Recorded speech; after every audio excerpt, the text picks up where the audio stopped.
One of the biggest challenges when you're creating a complementary color scheme or a split tone look is that most of the time, if you're a beginner, your shadows are going to be the pain point. This is where you're going to struggle the most, and this is where your looks are going to break apart. Because if we look at professional work, let's just say something like Joker, we know that it is pushed to the max, yet it just feels believable. Why? Because the main anchors, when you close your eyes and you think of somebody's dark hair, they shouldn't be teal, they should be black. And we can see in Joker, it looks very close to black. Yet, there's so much teal in the image, there's so much orange in the image, it's not realistic, but we buy it because the anchors are locked in. And that is my goal from this video. I wanna show you 3 very simple techniques, yet very advanced techniques. So I'm also going to rate each one and tell you at the end of the video which one is my favorite, and I use it professionally on every single project. For those that don't know me, my name is Qazi. I've worked with brands like ADIDAS, Amazon Prime, Universal Studios, and I make no bullshit, straightforward color grading tutorials so you can work with your dream clients.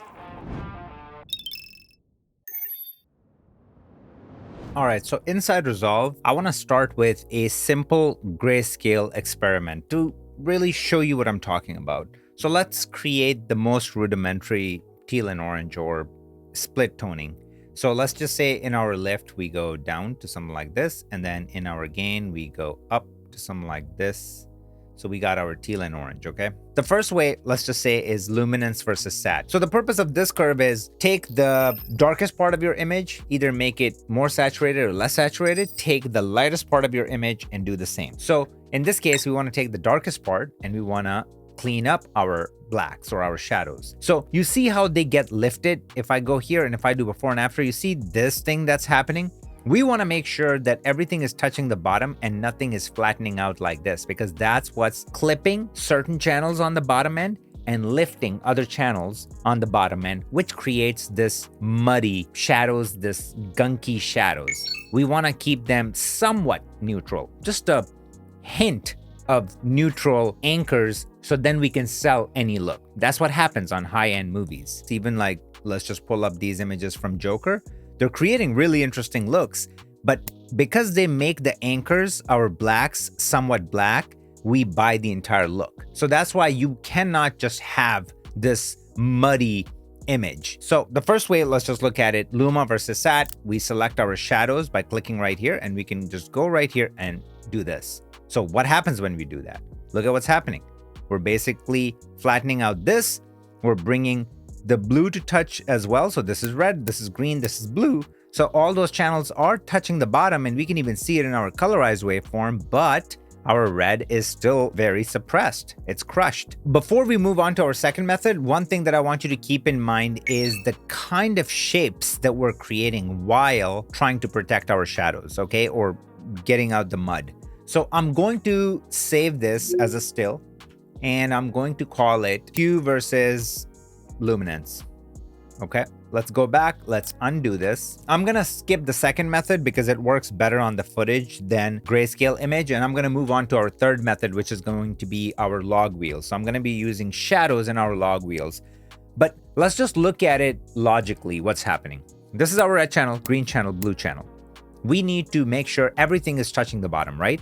So in that case, then our green is too lifted, our blue is lifted a little bit, and then our red is too crushed. So let's attack one thing at a time. Let's start with the green and pull it down, subtract it. And as soon as I do that, look at how simple it is. I got so much gunk out of my footage just by doing that small thing, okay? That's why this tool is so powerful. Let's do the same thing to the blue. Let's pull it down a little bit. Boom, done. Now, if I were to compare that to our Lum versus Sat, now you will know why I don't prefer Lum versus Sat technique. Look at like how it's creating this weird curve right here, which I just don't like. Look at this right here. It's too abrupt, whereas this method is way too natural and gentle. Like, look at how soft this is and the gradual shift that's happening compared to this Lum versus Sat, where it's just not natural and it doesn't give us all the control. What am I talking about? We couldn't even control what was happening to our reds. Here we can. All we have to do is just lift it. So even if we park it somewhere around here, look at this.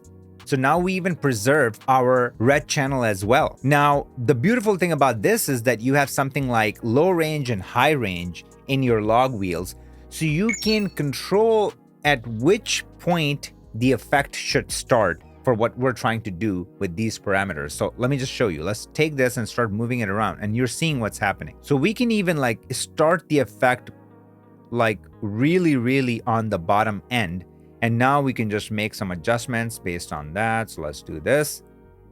Let's lift. Okay, and let's try to do this.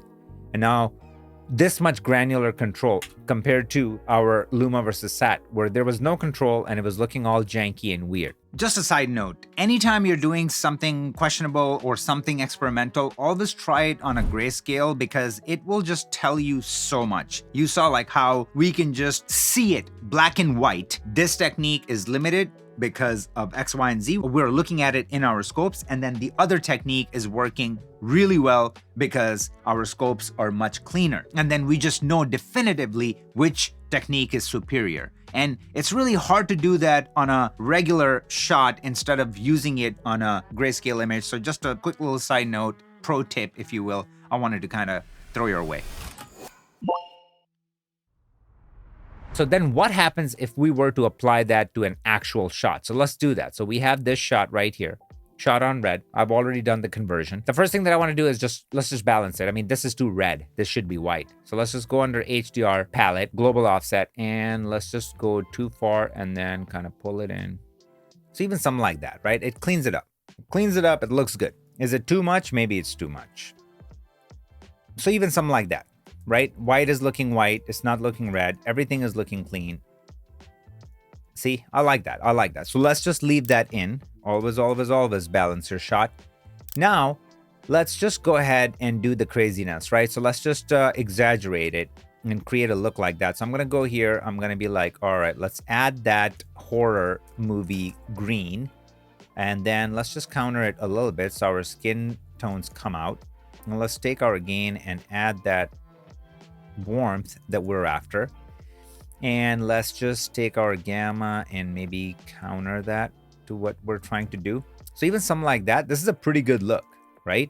So let's just add a little bit more of that extreme look that we're going for. Okay, and then let's just take the gain and maybe keep it somewhere around here. So let's just say this is what we're trying to do. Okay, now what we're seeing is we're adding a lot of this mud, like a lot of this murky shadows are coming in, right? These like muddy shadows, like this is not looking black. This is not looking clean. Remember that example from Joker? So we need to do that. And in order to do that, it's pretty simple. Why don't I actually show you the second method, which I wasn't able to show you on our grayscale image? So for this method, let's just do this. We're going to go in our custom curves. We're going to break the chain, and we want to control it using our custom curves. Okay.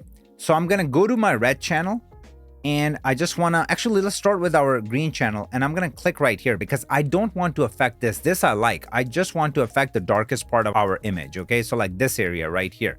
So now I'm going to grab this and I'm going to start moving it around. So again, see, we're subtracting that, right? And we're getting proper black in the darkest area. So even just doing a little bit goes a long way.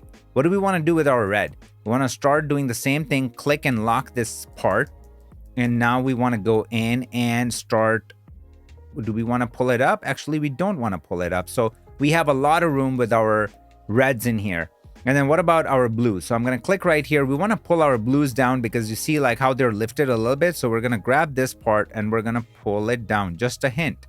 And just by doing that, we have a pretty realistic, very extreme, believable split toning happening here, right? And then again, and we can just save that version. Let's just say if we go to this shot, so like this is our look, right? And then this is where we make the correction. I would always be using my log wheels because I just feel more comfortable doing that. So let's just go here. And if I just go, okay, I'm feeling green is kind of lifted. So let's pull it down. So I do this. And then what about blues? Let's just pull it down a little bit too.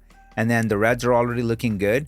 And then how is this, see like how the blacks are now starting to look black, and it's like the whole look. Like, I mean, just look at even how the contrast is coming in. Like, look at how flat this part of the face is compared to now. How realistic it's looking. The blacks are looking black, and everything is just so natural. It all happens so gradually. And now, if I do the comparison, so if I pull up, let's just do this. So I'm gonna right click and I'm gonna go to that specific frame. And if we look at the comparison between the two, so this is with our custom curves, and then this is with our log wheels. And I feel like the one with the log wheels is just so much more believable, and it just ties the whole thing together. Whereas the custom curve solution feels like it's being tacked on, whereas this solution right here just feels like this is how it was shot. This is part of the set design. This is how it feels. So you just saw the custom curve method is not bad. I'm not gonna lie to you. I personally feel like it just requires a little bit more finesse, a little bit more skill, and it's also just a bit more time consuming, because from shot to shot and different scenes, it's not always going to be in the same spot where you wanna lock in when you wanna start making changes and which area you want unaffected.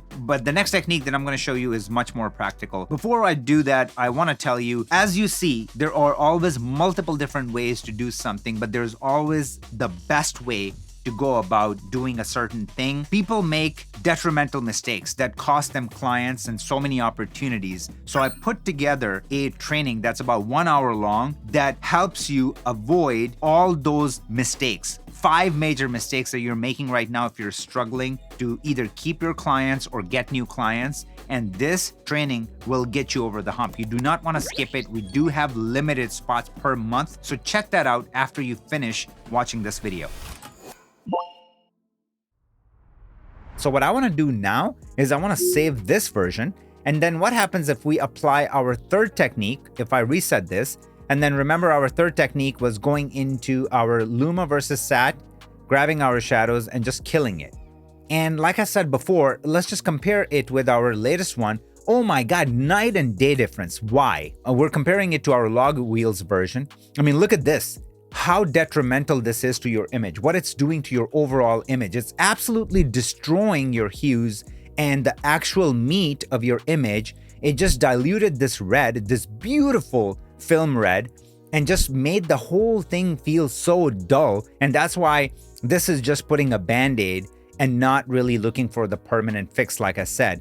But doing it with your log wheels is genuinely the best thing that you can do to your image, because now if we save this version and then reset that, and let's just go ahead and try to bring this back again so we have it on the same frame. Now we're comparing this to our log wheel version. So this is our contrast version, this is our log wheel version, and then this is our Lum Vs Sat. So Lum Vs Sat loses. Do not use that. When it comes to your log wheel variation versus your custom curve variation, it's just going to be up to you. Which one do you prefer? Some people might look at this on YouTube and go, I want to go with that. Personally, I think the log wheel solution is way better. It creates such clean separation between each hue and gives you such a believable split toning or complementary color scheme so fast, and it's just so accurate. Like, I just wouldn't be comfortable playing this on different screens that are calibrated, some are not calibrated. I wouldn't feel confident, but this, I can swear by it, it's gonna look good everywhere. So there you have it, 3 different ways to attack your muddy shadows when you're creating really push looks. You guys already know shadows inside your log wheels is my preferred method. It gives you the most amount of flexibility, gives you the most natural results, and in the most efficient way possible. And then the second would be custom curves. It requires a little bit more jiggery pokery, and I would say just completely avoid hue versus Luma, because it's just a temporary fix and it's a really bad one, to be honest with you. So it's going to destroy your overall look. If you guys found this video helpful, do me a favor, smash the like button so we can reach more people. Subscribe to the channel, hit the bell so you can watch my next video as soon as it drops. If you have any content suggestions, I really appreciate it if you drop a comment below. I will see you guys in the next one. Do not forget to check out the training. Link is in the description. Limited spots, like I said. I will see you guys in the next one. Peace.